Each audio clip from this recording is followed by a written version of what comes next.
Shalom saudara-saudariku yang terkasih dalam Kristus Yesus. Ketika saya masih kecil, rumah saya pernah dimasuki maling. Kita semua syok ketika masuk ke dalam rumah, semua sudah berantakan. Papa saya segera mengganti kunci rumah dan menambah teralis pintu dan jendela dengan harapan maling tidak bisa masuk lagi. Demikian juga dalam kehidupan rohani kita. Kita juga mempunyai musuh dalam bentuk yang lain yang sangat berbahaya dan bisa menghancurkan kita secara spiritual.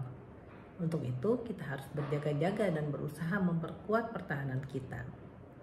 Dalam Matius 4 ayat 1-11, kita bisa melihat bagaimana cara setan mencoba Yesus dan cara Yesus melawan serangan musuh itu. Bagaimana cara setan mencoba Yesus? Setan mencoba Yesus dengan memutarbalikkan kebenaran.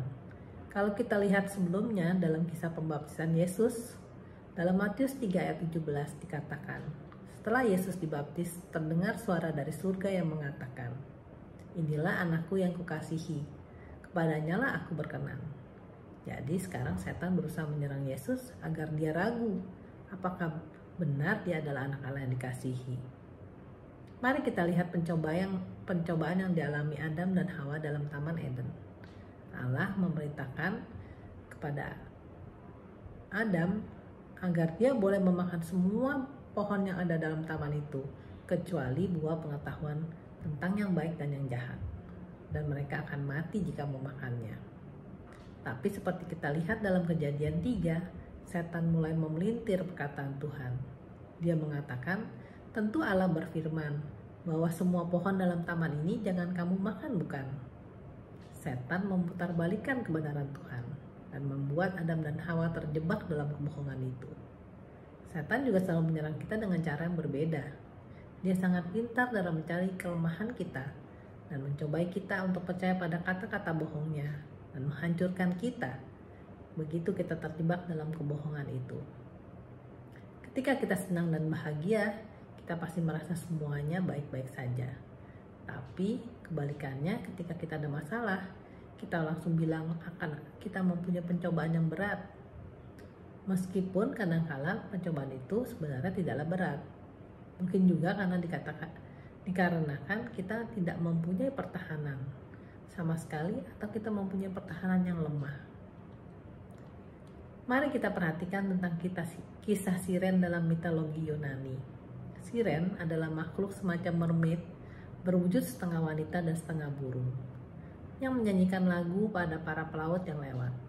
Mereka bernyanyi dengan sangat manis, sehingga orang yang mendengar nyanyian mereka menjadi tidak sadarkan diri, sehingga sebagian menabrakkan kapal mereka ke batu karang, sebagian akan terjun ke laut.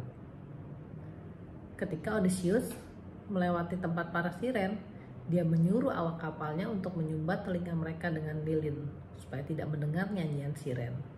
Odysseus sendiri lebih memilih untuk diikat di tiang kapal dan tidak mau telinganya disumbat, karena dia penasaran dengan nyanyian siren. Ketika akhirnya dia mendengar suara merdu siren, dia memberontak dan menyuruh awak kapalnya agar melepaskan tali yang mengikatnya. Untunglah dia lolos dari godaan itu, karena awak kapalnya menolak membuka ikatan talinya. Para Argonaut berbeda lagi caranya. Mereka juga pernah bentrok dengan para siren ini. Para siren menyanyikan lagu untuk membunuh para Argonaut.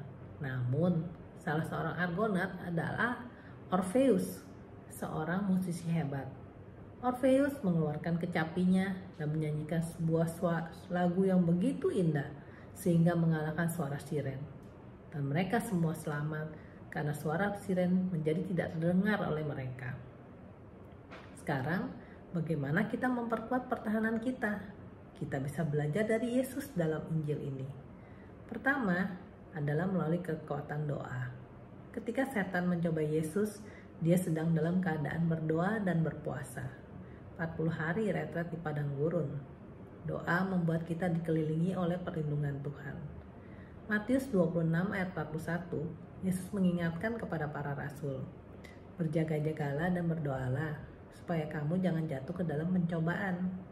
Seperti awak kapal yang berjaga-jaga dengan menutup telinga mereka. Jangan seperti Odysseus yang merasa dirinya kuat dan membiarkan dirinya hanya diikat, tapi telinganya tidak ditutup.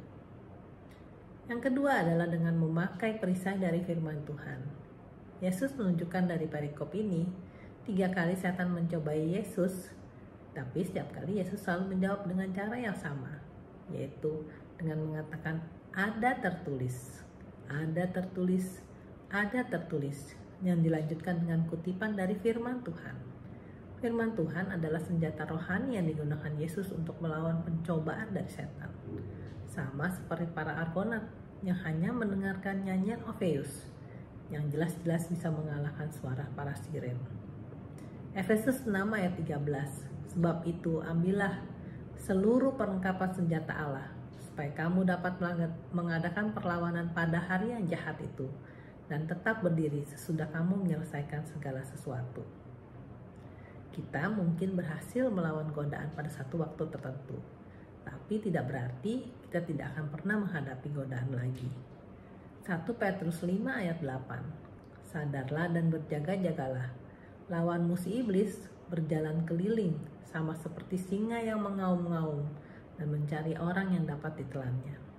Ingat, dalam kisah pencobaan, sesudah iblis mengakhiri semua pencobaan itu, iblis mundur dan menunggu waktu yang baik.